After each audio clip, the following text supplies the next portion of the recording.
आप में जो दुर्बलताएं हैं, भक्ति मार्ग में वही शक्ति बन जाती हैं। उदाहरण के लिए आप विचार करके देखिए, तो आप में कोई दुर्बलता है कहीं? आप अपने आप को तो महान समझते होंगे, सभी समझते हैं, मैं भी समझता हूं, लेकिन दुर्बलताएं तो हम सभी में हैं। अब हम लोग तो कोई अवतार नहीं है, जीवन मुक्त नहीं है कि हम में दुर्बलताएं नहीं है। अवतार में दुर्बलताएं दिख लगता है जैसे है, लेकिन दुर्बलताएं नहीं रहती हैं उनमें। आप विचार कीजिए, आपके मन में सबसे बड़ी दुर्बलता क्या है? स्वाभाविक है, प्रेम संबंधी होगा, स्वाभाविक है। क्यों?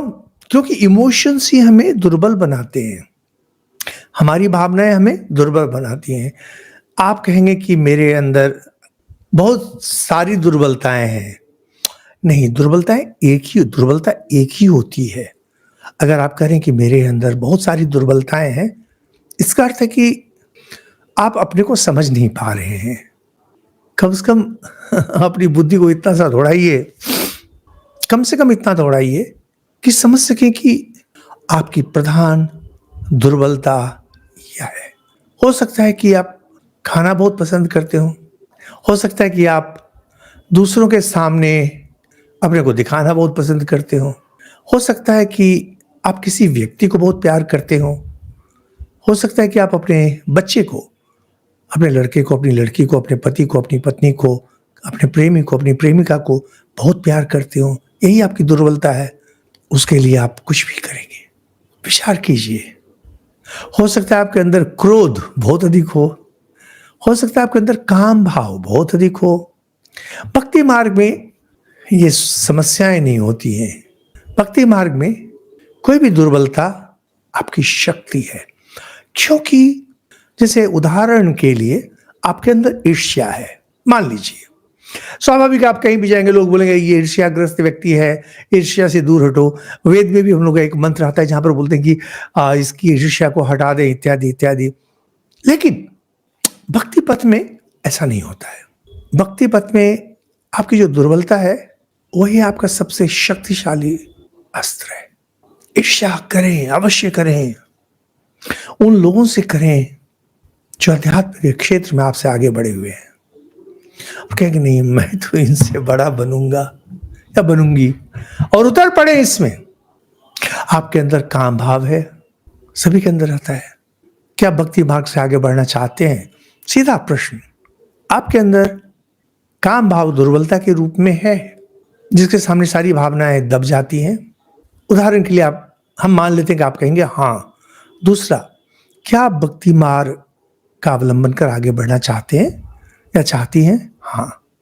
जिस व्यक्ति के प्रति है काम दो तरह का होता है। एक होता है किसी व्यक्ति के प्रति, दूसरा होता है अवैयक्तिक। जिसको भी देखते हैं उसी को प्यार करना शुरू कर देते हैं। कम उम्र में लड़के करते हैं, कॉलेज वॉलेज में लड़के ऐसे लगे, जिसको भी देखा जो भी अच्छा लगा उसी को प्यार करना शुरू करते हैं। और कुछ में होता है कि किसी एक को ही प्यार करते हैं। जो एक को प्यार करते हैं, यह एक तरह की दुर्बलता है। जो किसी पर भी उतर आते हैं, यह दूसरे तरह की दुर्बलता है। इसको बहुत आसानी से भक्ति मार्ग में परिणत कर दिया जा सकता है। जिनको आप प्यार करते हैं उनको आप इष्ट रूप से देखें, यही मेरे ईश्वर हैं। पति परमेश्वर का भाव यहीं से आया था। पति परमेश्वर कोई सामाजिक भाव नहीं है, सामाजिक प्रथा नहीं है। पति परमेश्वर एक आध्यात्मिक प्रथा है। लोग गलत व्याख्या करके हिंदू धर्म को कलंकित कर रहे हैं।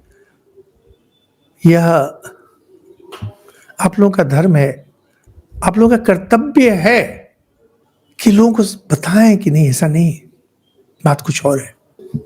जब एक व्यक्ति के प्रति आपका प्रेम पूर्ण रूप से चल रहा है, एक कभी कभी देखा जाता है कि कोई महिला अपने पति को बहुत प्यार करती है, बेटे को भी। गड़बड़ी है इसमें।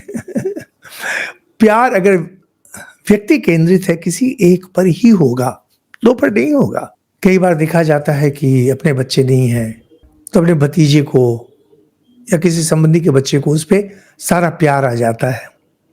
इष्ट के रूप में देखिए उसको, बिल्कुल इष्ट के रूप में। और इसीलिए भागवत में भगवान कृष्ण शिशु हैं, बालक रूप में हैं, कुमार रूप में हैं, युवक रूप में है, योद्धा रूप में है, सब हर रूप में, जिस रूप में चाहे आप कोई सब इष्ट बना लीजिए, लेकिन उसके बाद हिलिए मत उससे। और अगर आप बहुतों को प्यार करते हैं तब तो बात बहुत आसान है। धीरे धीरे इसी प्यार को मोड़ दीजिए ईश्वर के प्रति।